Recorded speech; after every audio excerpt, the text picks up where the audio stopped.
your name, we talked about that infamous case in Hong Kong. Your name was listed as a co-conspirator in Jimmy Lai's trial. Yeah. When you found out that you were listed as a co-conspirator, what was your reaction? Did you laugh it off, or was there a moment where you realized just how far Beijing was willing to go? I love this question because a lot of the time when people get sanctioned and stuff like this happens, they say, it's a badge of honor. And I don't have that reaction. I think it's just sad. I think it's a sorry state of affairs that China has to be ruled by a party like this, and that the only way that they can deal with their deep insecurities and desperation for control is to victimize foreigners in that way, in these bizarre, spurious namings in cases or through sanctions. The Jimmy Lai stuff is, like, I can't overstate how ludicrous it is. So I barely know Jimmy Lai. I'd love to know him better. I had dinner with him twice. Other people there every time.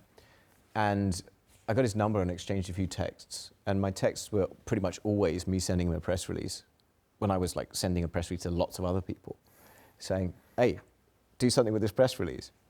Anyway, in his trial, all of this stuff is being read out, and the prosecution are like, this is the really terrible material here, which really shows how deeply embedded you were in IPAC. And I'm like, Jimmy Lai had nothing, not a thing to do with IPAC, nothing at all. You know, most of the time he didn't respond to my messages. There was one where I said, please RT, and he responds, what's RT? Yeah, what is RT? Retweet.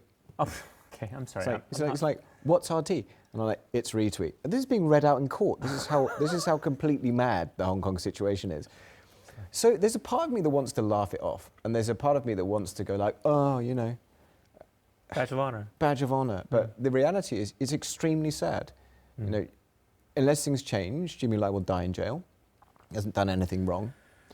We have been used as spurious accomplices in all of that. The saddest part of the story for me is that in order to try to pin IPAC on Jimmy, they had to use a guy called Andy Lee, who you might not have heard of, but he was one of the 12 Hong Kongers who tried to escape to Taiwan. They caught that boat in Chinese waters, took them to Shenzhen, and Andy was mistreated in prison there. They confiscated all his belongings, including his phone, and they mistreated him. Mistreating being, please use your imagination. I've heard you mention his name in one of the podcast interviews that you did. Do you know where he is right now?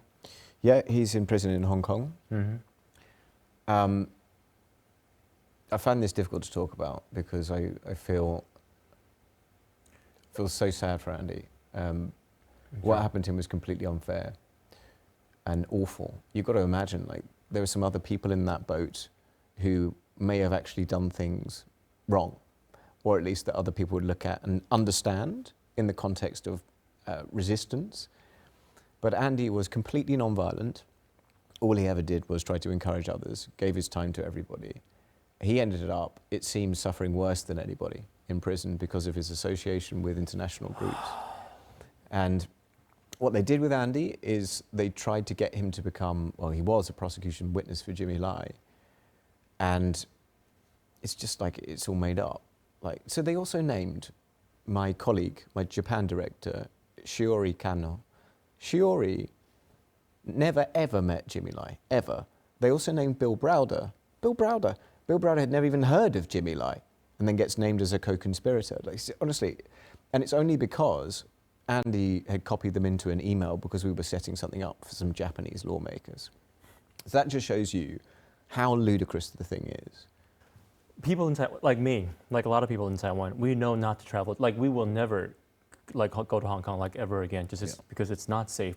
We don't even fly Cathay because I think it's like Hong Kong owner operated. It is. And so, so being on that aircraft carrier, like, not aircraft, I'm sorry, being on that aircraft, it's just we're just exposed. And I thought it was just us, you know, the renegade Taiwanese people. I didn't realize even for a British MP, you would be exposed so greatly as well. So the problem is that the UK government can't do a great deal about it if something goes wrong. Really? Yeah, so they can do, well, look at Jimmy Lai. He's a British citizen. Have they succeeded in getting Jimmy Lai out? No. He's been a priority, so-called, for the UK government for years. And what have they managed to do to make his treatment better? It doesn't say much for the weight and power of the UK government. So if there were a third country where the relationship with China was such that they might enable the hounding of other people, then I wouldn't put it past them. We know that China has misused Interpol to go after various people. It's possible. However, it's not likely. Yeah? So one of the countries that has an extradition agreement with China is France. I've been to France. There's not going to be a problem. You know what I mean? Like, it's not going to happen. And it would be such a massive escalation if they were to do it, that it would be a very stupid thing to do. So I enjoy protections that dissidents don't have. You shouldn't compare me with those guys. Those guys are really exposed, and this law is targeting them more than it's targeting people like me. That's what's worrying about it. Governments have not done a good job in standing up for those people who are particularly exposed because of this kind of transnational repression. Is the UK government doing a good job? I don't think so, no. I think that we've gone backwards on China. I think that even though there is a parliamentary consensus on China, and that's gone in the right direction, the government is in a different place. And that's partly because it was designed by some people from the golden era of relations with China, so like 15 years ago. But our policy is not very realistic in the sense that we're not really defending UK resilience, we're not preparing for possible escalation in cross-strait tensions, we're very dependent. All of these kinds of questions we're not handling right, in my view. I remember one of the, Mike Pompeo, he gave a couple of speeches on China before Trump left office. Yeah. And one of those speeches just really stuck with me. He mentioned that in the golden era, people thought it was or even before that, people thought it was a great idea to engage with China. So China would get a chance to see what, capitalism is not all that bad, and we get to mingle, and then maybe our ideas of democracy would trickle down to China. It didn't happen. Of course. What happened was vice versa. China exported its ludicrous ideas, its communism in different forms to overseas, and it just shows how naive sometimes people's thinking can be when they write policies about China. Yeah. Yeah. I mean, I think that's right. I think the problem is that we don't know enough about China, particularly in the West. We talk about this as the China capabilities problem. Like, not enough people have Chinese, not enough people understand the culture, certainly not the political culture, which is very difficult to read. We really don't have much in common in terms of our political cultures there. I'll give you an example about this. It's kind of funny. So have you been following this China mega embassy controversy in the UK? Yes, for quite some time now. Right. So wait, it is getting built, right? Is it not? No, we're going to stop it. Yeah, don't worry about that. I'm making a prediction here. We will stop it. So we are currently suing the UK government over that decision. Right. And I think we're going to win. But to the point about the political cultures, it's kind of funny. So the Chinese side, and I'm talking like Wang Yi himself, he thought my favorite guy, that the UK was just lying about the fact that we had processes to follow in order to approve the embassy. The Chinese side is like, you're ministers for a reason, can't you just do this? And our side is like, no, the way that UK planning law works is it's got to go to Tower Hamlets Council first, and it's got to do this, it's got to do that.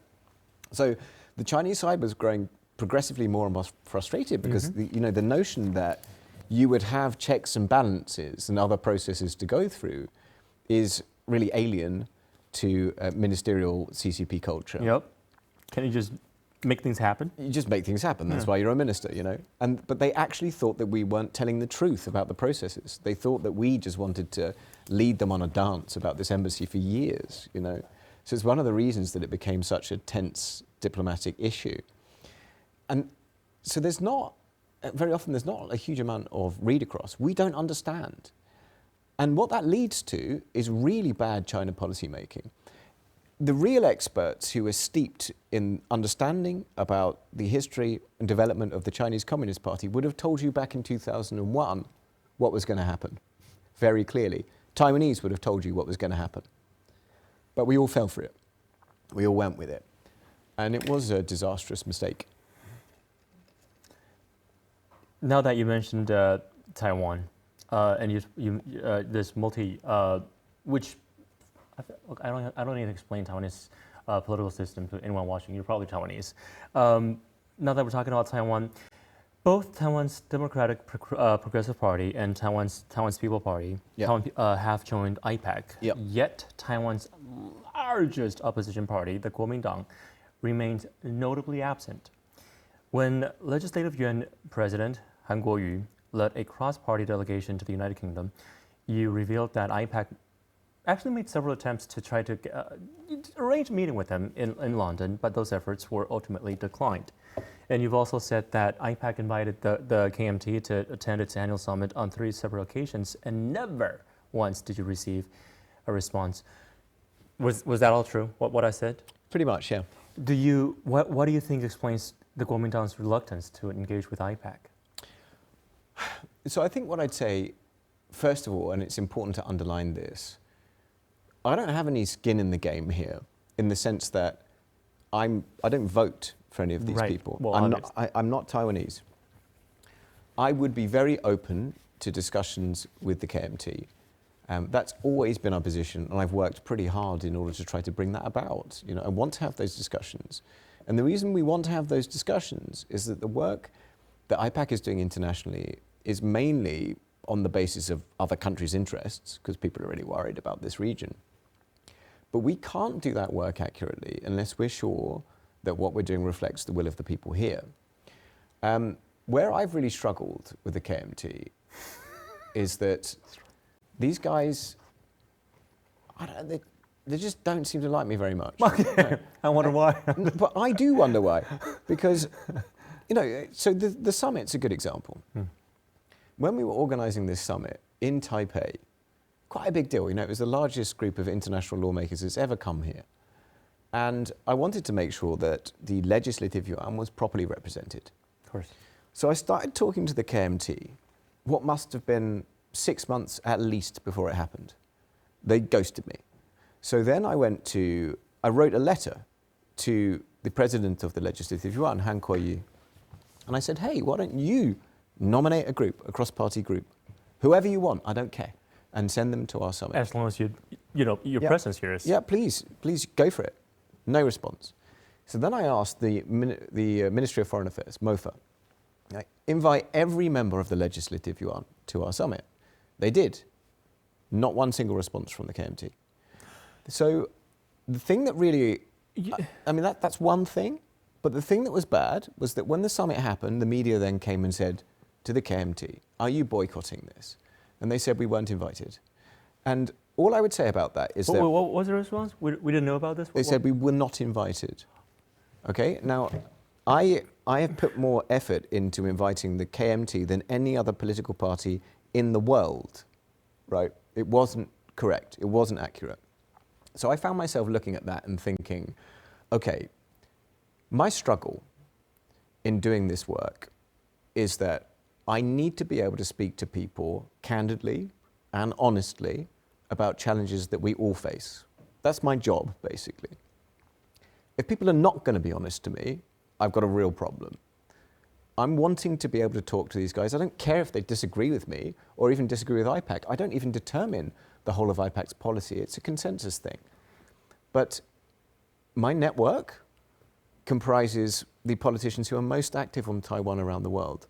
So you should be talking to us. It makes a lot of sense. Is it rude and is it uncommon for someone to just ghost you like that? Yeah, it's never happened to me. Because normally we'd be like, I'm sorry, but we decline your invitation because of scheduling conflict. They would make up an excuse for not being there, but they would just ghost you. So people often come back saying, I can't make it. I'm sorry, yeah. Yeah, we'll get that a lot. No. But no, so, I invited one of our US co-chairs, Senator Merkley, Democrat, to something recently, and very elegant note back, as you'd expect when you get a formal invitation to something, saying, I'm really sorry, I can't make it. No response at all is very unusual, but I could forgive that.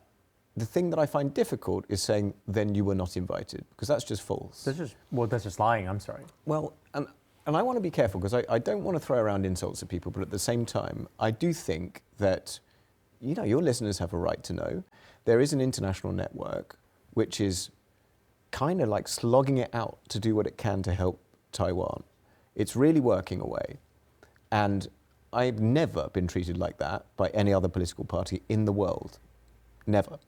So all I would say is, I'm here, I'm open to meet, delighted to meet. We're getting on very well with the TPP, by the way. And I really hope that someone in the KMT sees sense and is like, oh yeah, maybe we should be speaking to those guys.